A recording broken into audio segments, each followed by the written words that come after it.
Jadi hari ini kita akan coba membahas tentang Avalokitesvara atau Bodhisattva Avalokitesvara. Jadi kita lihat beberapa sebutan dulu ya. Jadi Avalokitesvara ini eh, merupakan bodhisattva yang benar-benar bisa mendengar suara dunia, ya suara dunia. Jadi beliau bisa kadang ya disebut oleh orang-orang dengan yang mendengar suara dunia, yang memiliki pandangan mata yang penuh welas asih, kemudian pandang dunia dengan rasa iba, lalu bagi bodhisattva yang tampak, bagi alam yang nyata ya, bodhisattva segala yang tampak ya.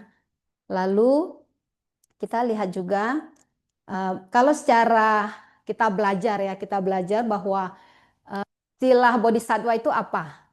Calon Buddha ya yang kita tahu selama ini. Kemudian itu juga salah satu makhluk yang memiliki esensi pencerahan di dalam dirinya.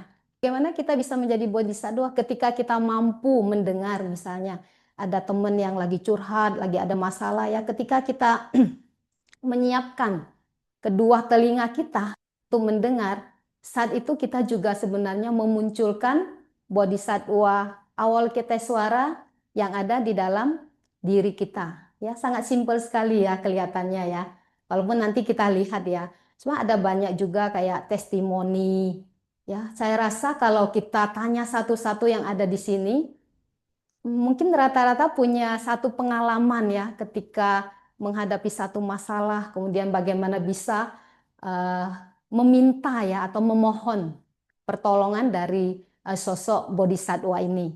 Ya, saya sendiri punya pengalaman. Saya kemarin juga sempat bersama teman bagaimana dia memiliki putra yang eh, bermasalah dengan kesehatan, kemudian bagaimana beliau berusaha apa ya pengobatan tetap berjalan, tapi juga memohon pertolongan ya dari makhluk seperti Bodhisattva Kuan Yin itu dia merasa juga memberikan satu pertolongan ya walaupun mungkin wujudnya tidak langsung menyembuhkan ya, tapi juga bisa memberikan satu apa ketenangan ya sehingga ketika mengambil satu tindakan misalnya pengobatan seperti apa yang akan dilakukan itu menjadi lebih smooth ya, lebih mulus ya, lebih bisa berpikir dengan tenang. Atau makhluk yang berada di jalan pencerahan untuk semua makhluk ya, bodhisattva seperti itu. Lalu kita kalau lihat sebenarnya bodhisattva itu punya satu upaya terampil ya. Yang pertama apa? Ada empat ya, ada empat hal bisa memberikan persembahan materi, persembahan berupa materi atau dharma dan bebas dari rasa takut. Kalau kita boleh ya, boleh memilih kalau kita diberikan persembahan ya, kita akan memilih yang mana? Materi, dharma atau bebas dari rasa takut. Lah ya materi ya, karena kita masih hidup di dalam dunia ini kan, jadi ketika kita mau melakukan aktivitas apapun, sebenarnya kita perlu dana juga ya. Mau datang untuk mendengar ceramah, perlu dana nggak? Perlu ya, tapi ada juga kalau jalan kaki, perlu juga dana berupa tenaga misalnya, tetap aja ya ada di sana. Ya, jadi beliau mampu memberikan persembahan seperti ini. Terus eh, kata-kata dari seorang bodhisattva itu adalah kata-kata yang penuh kasih. Jadi ketika kita berbicara dengan penuh kasih, ya kita juga memunculkan saat itu belas kasih bodhisattva di dalam diri kita terhadap orang lain. Ya bisa juga dilakukan. Kemudian ada manfaatnya nggak untuk orang lain? Kalau seorang bodhisattva, ya jangankan bodhisattva ya, kita sebagai misalnya makhluk yang masih belajar seperti ini, kita juga bisa memberikan manfaat untuk orang lain. Ya, kita juga bisa mempraktekkan kebajikan, kita juga bisa mempraktekkan belas kasih, termasuk kalau kita belajar lebih jauh bagaimana seperti Pangeran Siddhartha di dalam banyak kehidupan, ya dalam Jataka kita bisa melihat ya bagaimana beliau eh, dalam setiap kehidupan berusaha menyempurnakan semua parami yang beliau miliki. Ya, kalau kita lihat ada 10 parami seperti berdana, bagaimana melatih kesabaran, ya, memiliki tekad yang kuat dan seterusnya, ya. Kemudian melakukan hal yang sama. Nah, jadi bodhisattva ini punya satu keterampilan ya yang nggak tahu kita bisa lakukan apa enggak ya. Jadi beliau ini bisa juga misalnya ketika ingin mengubah satu kelompok ya, beliau bisa hadir menyesuaikan sesuai dengan kelompok yang ada di sana. Seperti inilah. Kalau kita masuk atau kita sebagai guru TK misalnya ya, seperti guru TK, ketika kita ingin mengajar anak-anak seperti itu, nah biasanya guru TK itu akan memposisikan dirinya sebagai anak-anak. Betul ya. Jadi itu adalah satu upaya yang dimiliki oleh bodhisatwa. Ya, itu seperti itu. Kemudian kita lihat lagi. Nah, ini adalah beberapa sebutan bodhisatwa awal kita suara di berbagai negara yang kita tahu. Di Tiongkok, Kuan Yin ya, Guan Yin. Terus di Jepang juga ada istilahnya kanon. Terus di Tibet terkenal dengan istilah Chenrezig. Lalu di Korea juga apa? Guan Em ya. Terus di Vietnam juga mirip ya, Kuan Em, mungkin tulisannya aja yang berbeda. Nah, mungkin bagi kita yang orang Hokkien, Kuan Im itu adalah yang paling populer, betul ya? Ya, kalau kita sebut Kuan Im ya udah. Begitu sebut Kuan Im, apa yang muncul di dalam pikiran kita? Sosok baju putih ya. Rata-rata gitu nggak? Ya, sosok baju putih ya.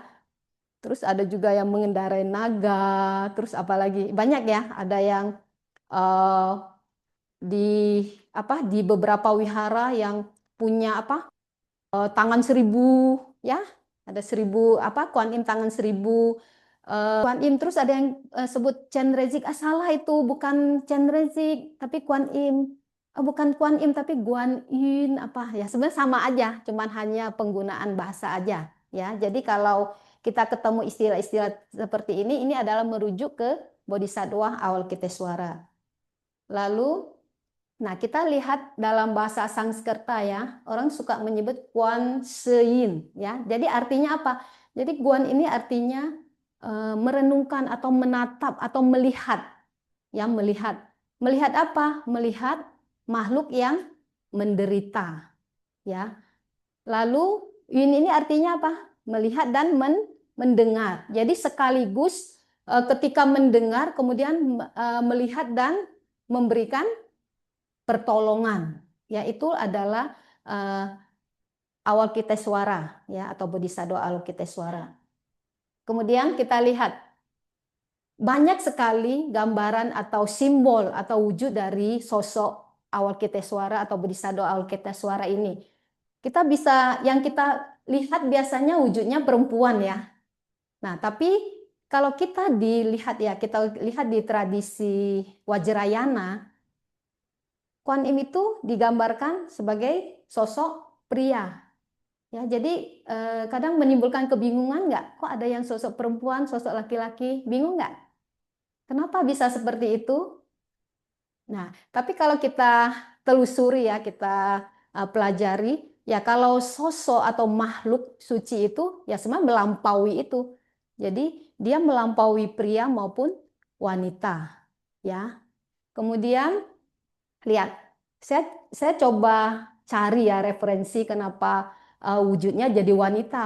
Kalau di awal sekali di India itu digambarkan sebagai sosok pria ya, karena ternyata ajaran Konghucu ini melarang kaum wanita memohon dari para dewa dan bodhisattva pria. Jadi itulah kenapa akhirnya ada muncul sosok Kuan Im dalam bentuk wanita.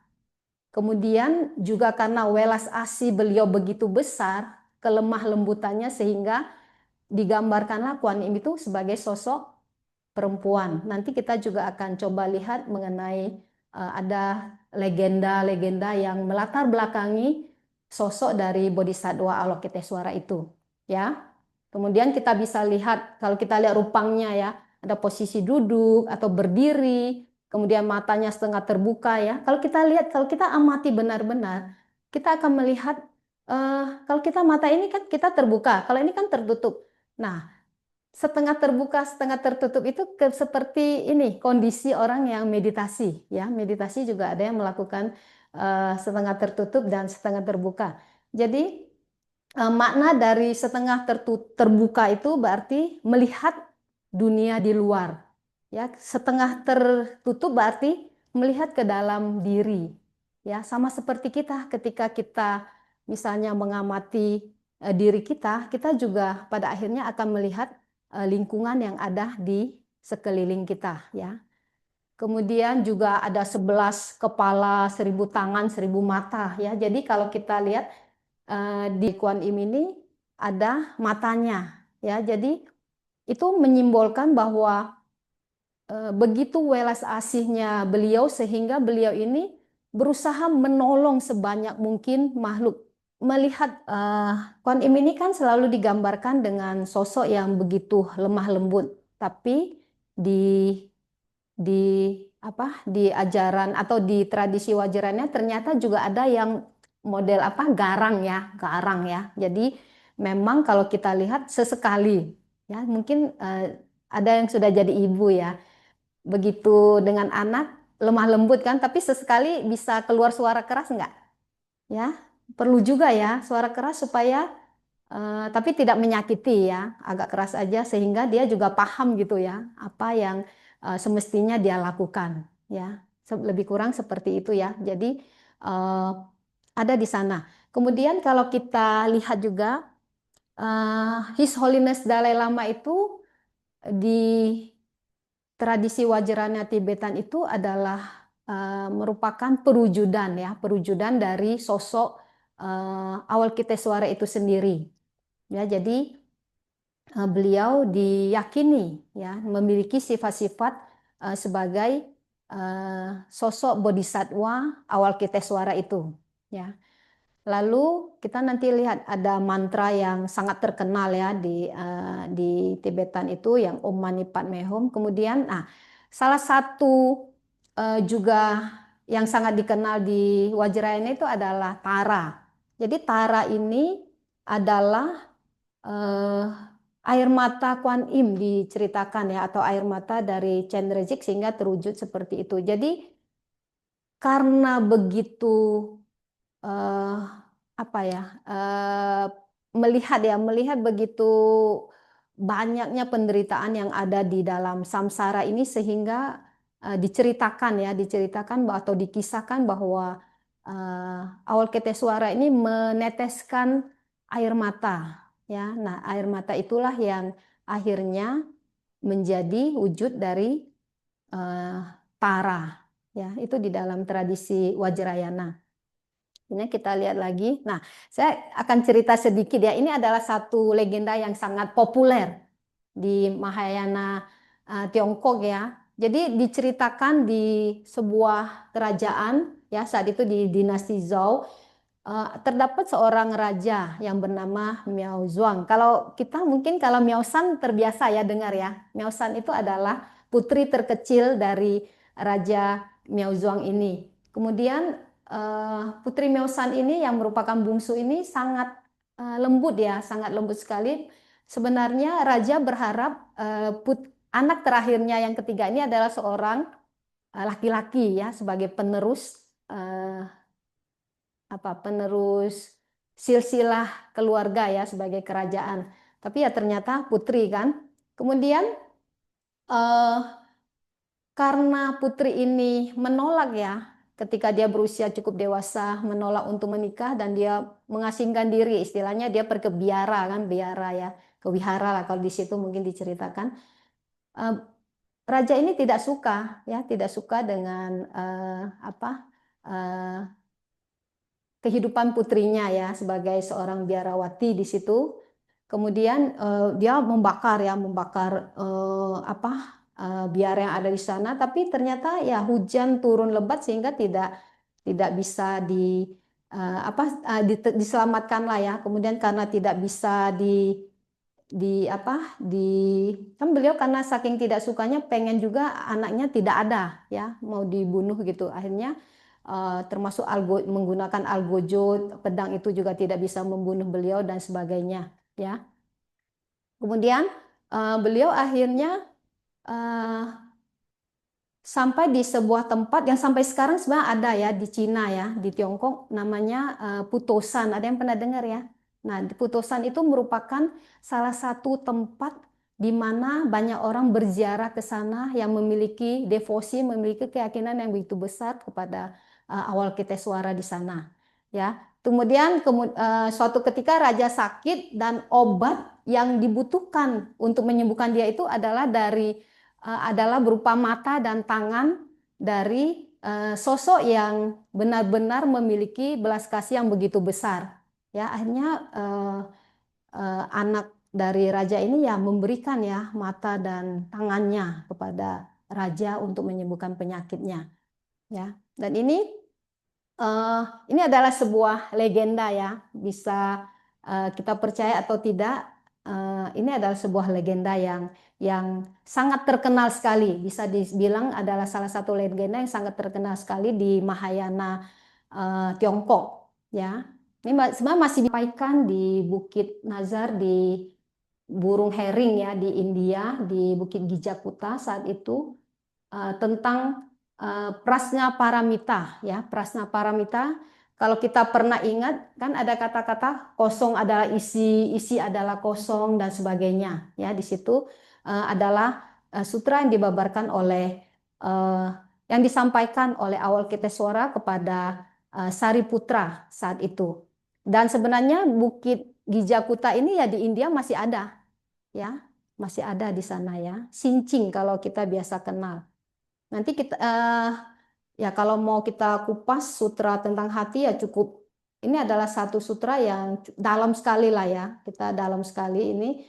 Tapi pada dasarnya bahwa kebijaksanaan itu melampaui dualitas ya, melihat sesuatu sebagaimana adanya. Ya, tidak ada eksistensi yang tetap. Kalau kita belajar tentang tilakana, kita bisa menganalogikan ini sebagai anatta ya, bahwa segala sesuatu itu pada dasarnya tidak memiliki inti yang tetap ya, segala sesuatu apapun yang ada selalu berubah di situ ya, saling tergantung. Kemudian sutra ini juga mengajarkan bahwa kita perlu melepaskan ego kita.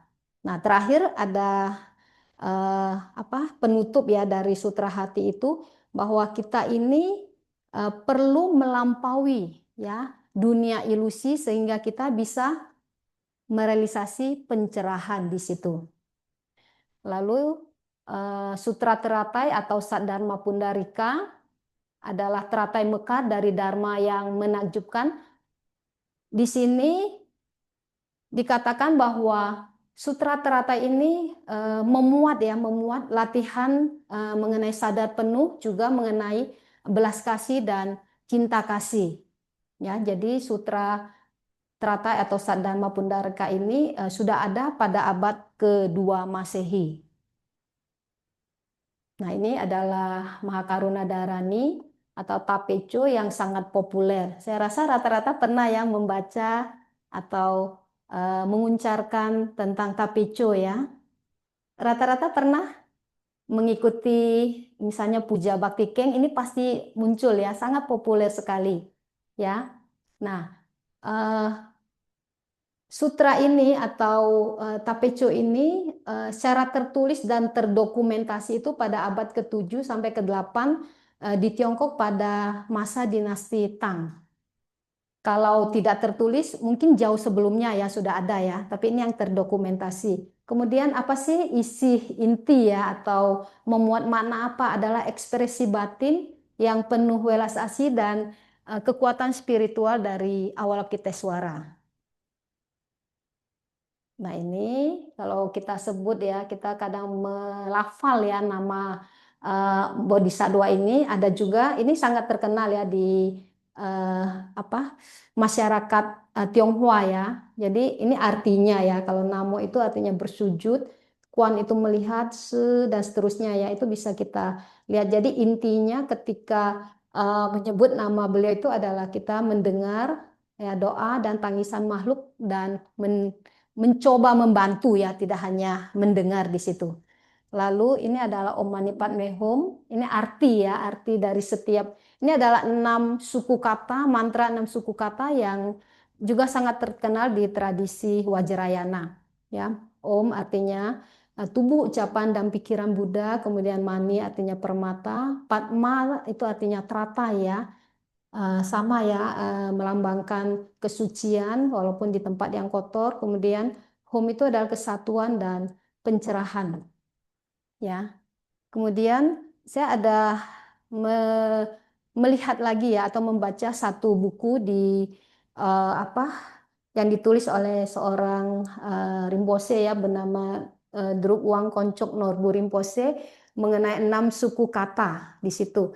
Jadi sebenarnya ketika kita ya mencoba atau kita membacakan atau mengucapkan Om Mani Padme Hum itu, ini punya arti yang sangat luar biasa sekali ya.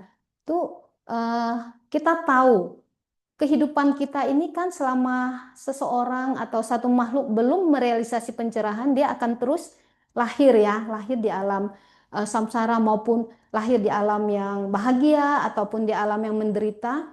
Itu akan sangat mungkin terjadi kan selama belum pencerahan. Bukan sangat mungkin, memang pasti akan terjadi ya. Jadi walaupun seseorang lahir di alam surga misalnya, kita mengenal bahwa alam-alam kehidupan yang ada itu tidak memiliki sifat yang kekal atau selamanya. Ya, agak berbeda ya dengan jika buah karma yang membuat kita untuk lahir di sana habis, kita akan lahir lagi di tempat yang lain atau di alam yang lain. Ya. Jadi ketika diucapkan itu menutup pintu kelahiran kita di alam dewa. Kan menyenangkan alam dewa. Kenapa kita tidak lahir di alam dewa? Kenapa? Tahu nggak? Karena ya lahir sebagai dewa pun nanti ya menderita juga. Ya, dalam arti kalau kita baca teks, ketika seorang atau sesosok dewa akan habis masa hidupnya ya, atau akan meninggal, dia kan tahu ya, dia mengetahui dia akan meninggal dengan memiliki beberapa tanda ya. Kita bisa baca di, saya agak lupa, di Wimanawatu atau apa ya, itu adalah kitab suci yang menjelaskan tentang kelahiran di alam yang bahagia ya.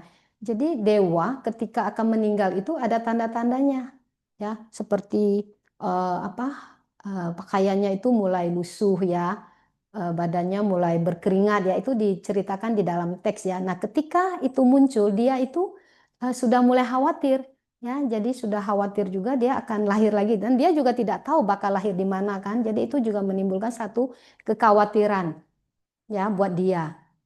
Kemudian karena dia juga kadang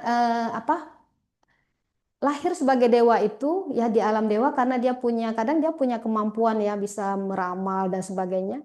Itu adalah wujud dari kesombongan di situ ya, karena ada faktor kesombongan di situ, sehingga kenapa kita ya, kita juga tidak mau lahir sebagai makhluk dewa di situ ya. Ya, kalau bisa kita kan pencerahan ya, atau tidak lahir kembali istilahnya. Kemudian yang Ma ini menutup pintu kelahiran di alam Asura. Ya, Asura ini memiliki sifat yang iri ya, atau dengki ya, dan suka pertengkaran di situ ya, diceritakan ya. Sering bertengkar ya, sering melakukan bertengkar. Kita kalau sering bertengkar berarti kita sebenarnya sedang menciptakan alam Asura ya di dalam kehidupan kita juga ya, sama ya. Nah, kemudian alam manusia ini alam yang menyenangkan nggak? Ya, kadang menyenangkan, kadang tidak, ya tergantung, tergantung. Kalau lagi happy, wah seneng nih jadi manusia. Tapi kalau lagi banyak masalah ya, atau lagi stres apa, aduh, lahir manusia, lahir jadi manusia juga bukan selalu menyenangkan ya, walaupun dikatakan bahwa kelahiran sebagai manusia adalah kelahiran yang mulia di situ, ya. Dengan tubuh fisik seperti ini kita bisa belajar dan sebagainya, ya, melakukan praktek kebajikan sangat mungkin sekali kita lakukan. Ya, jadi kalau lahir sebagai manusia itu dikatakan kenapa menderita? Karena kita juga pasti mengalami sakit, tua, dan mati. Takut mati nggak? Takut nggak? Ya, kalau selama kita belum merealisasi pengetahuan lah kita bilang ya, kebijaksanaan, ya kita akan takut juga. Saya ya masih takut juga kalau dikasih golok di sini, saya juga ya tetap ada ya. Jadi eh, alam manusia itu ya ada loba, dosa dan moha juga masih tetap ada ya, banyak ya. Kemudian lahir sebagai atau pad ya itu ya. Kalau tadi padma teratai, kalau pad di sini kelahiran di alam hewan. Kenapa satu makhluk bisa lahir di alam hewan? Karena kebo kebodohannya ya, kebodohan yang membuat makhluk bisa lahir di alam hewan. Kemudian menutup pintu kelahiran di alam hantu kelaparan.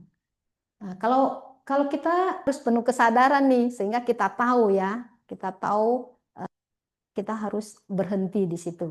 Ya, ya keserakahan bukan cuma walaupun kalau kita bilang ya, kalau di orang apa nafsu ya nafsu, tapi nafsu kan kadang selalu dianalogikan dengan eh, seksual gitu ya. Padahal nafsu itu ya tidak hanya bermanfaat juga ya, tidak membawa pengetahuan yang lebih tinggi ya. Kemudian menutup pintu kelahiran di alam neraka. Kalau alam neraka kebayang nggak? Kebayang kita marah tuh. Kalau kita lagi marah, alam neraka muncul nggak? Muncul. Tapi ketika kita menolong orang ya, kita melihat orang menderita, kita dengan welas asih membantu menolong, muncul nggak itu alam surga di situ? Muncul ya, sebenarnya semua alam ini walaupun memang ada ya, tapi sebenarnya kita bisa ciptakan di dalam kehidupan kita sekarang ini. Ya, kita mampu menciptakannya. Kita mau jadi dewa, mau jadi siapapun bisa ya, tergantung kita mau apa tidak ya. Oke. 3 hari besar ya, 3 hari besar di dalam uh, kita memperingati lah ya, atau mengenang tentang awal Bodhisattva Avalokitesvara ini. Setiap tanggal 19 bulan 2 itu adalah hari kelahiran. Kemudian tanggal 19 bulan 6 itu adalah pencerahan. Kemudian tanggal 19 bulan 9 itu adalah pelepasan agung. Nah, sempat diskusi ya sama Ciin ya, muncul satu pertanyaan ya. Ketika Avalokitesvara ini dikatakan mengalami satu pencerahan, apakah beliau itu masih disebut bodhisattva atau atau sosok yang sudah merealisasi pencerahan biasanya kita sebut apa? Buddha ya. Nah, kenapa bodhisattva Avalokitesvara ini tetap disebut sebagai bodhisattva? Ada yang tahu nggak? Ya, saya sempat bertanya juga ya, bertanya terus ke beberapa ya gimana apa?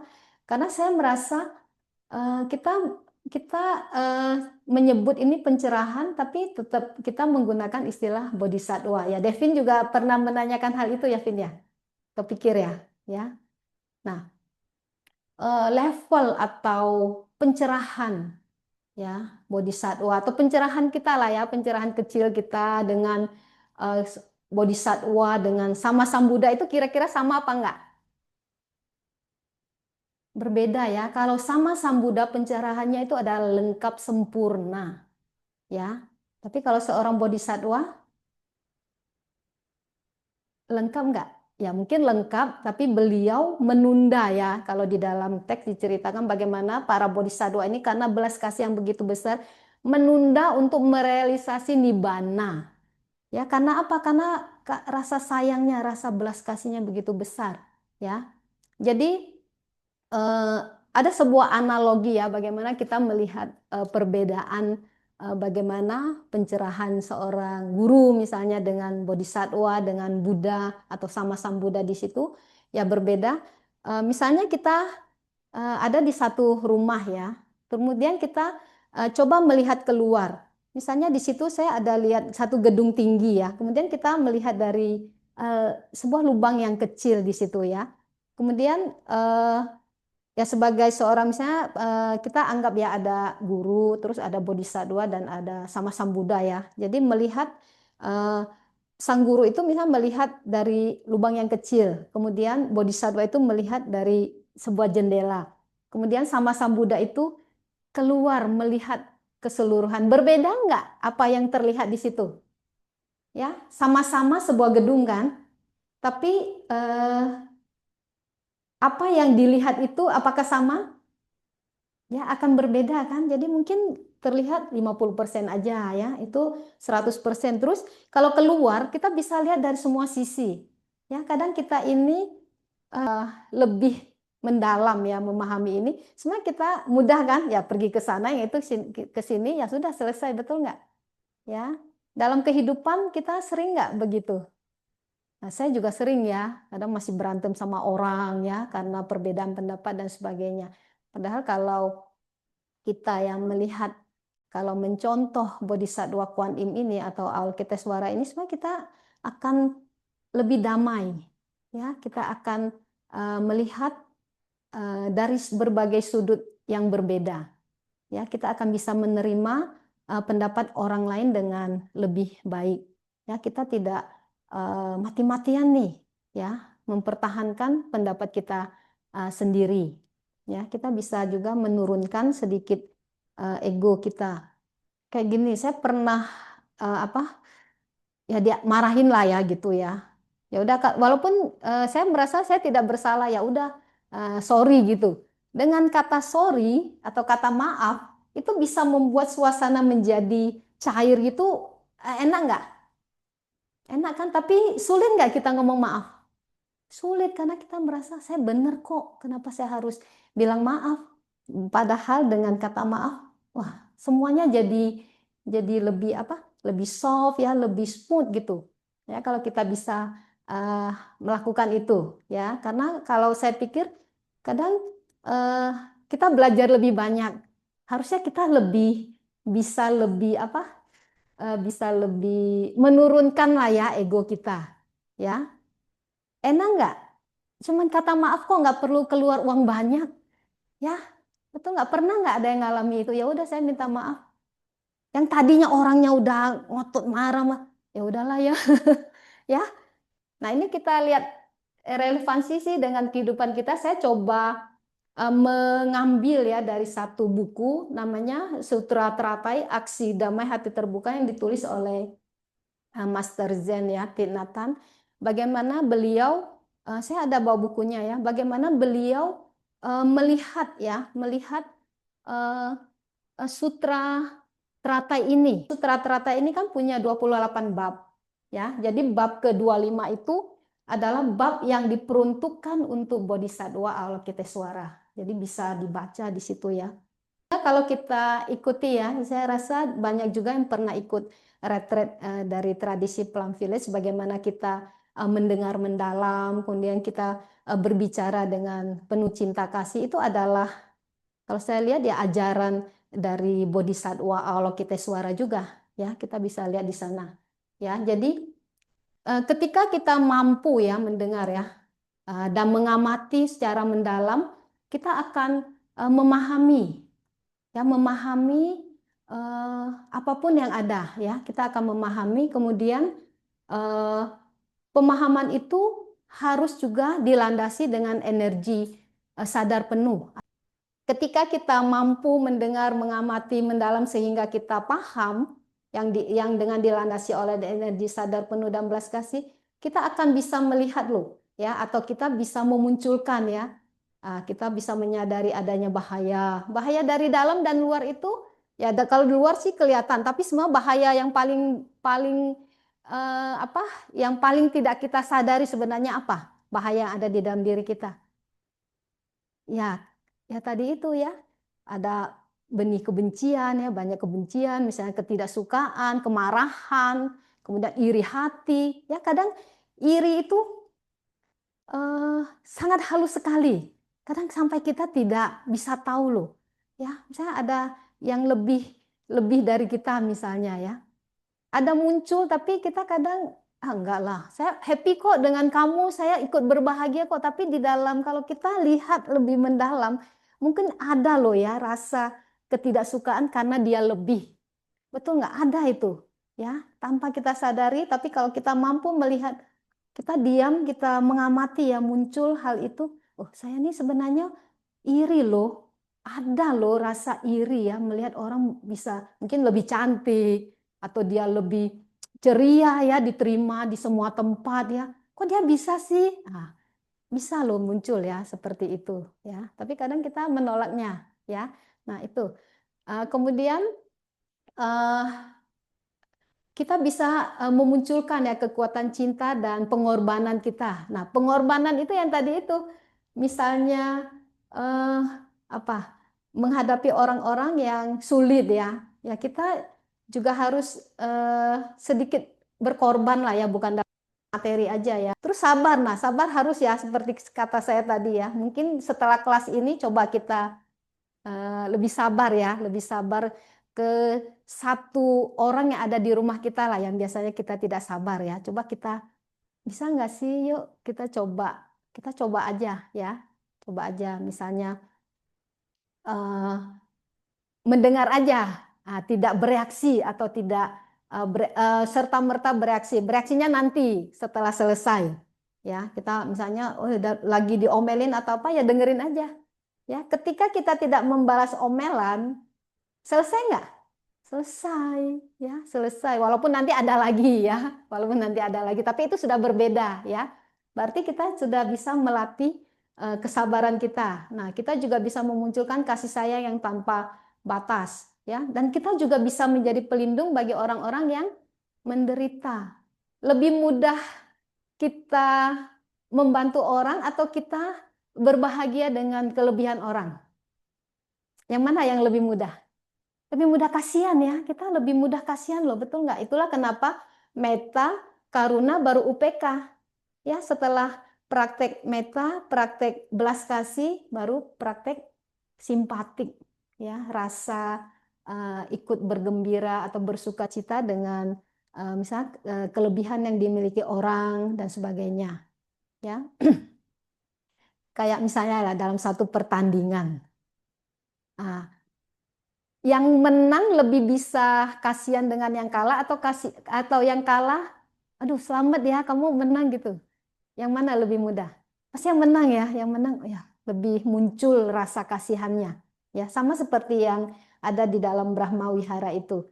Kenapa dilatih dulu yang karuna baru UPK atau simpatik, bahwa ketika kita mampu menghadirkan, sekali lagi yang menghadirkan belas kasih yang ada di diri kita, ya sebenarnya kita juga menghadirkan Bodhisattva Avalokitesvara itu, ya.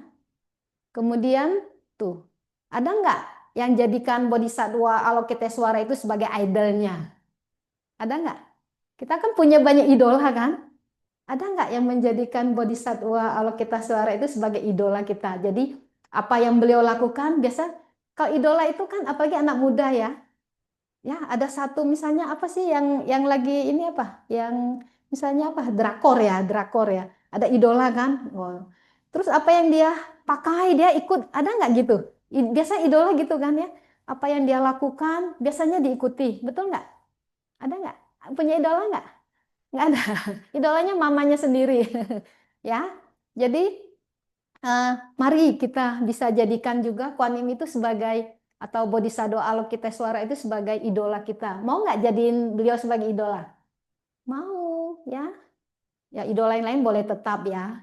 Kemudian, nah tadi itu ya menghadirkan Kuan Yin sama aja menjadikan diri kita sebagai Kuan Yin. Jadi dimanapun, kapanpun ada kesempatan, ketika kita membantu, ayo kita juga bisa mengulurkan tangan kita sehingga eh, kita jadi sama dengan idola kita ya.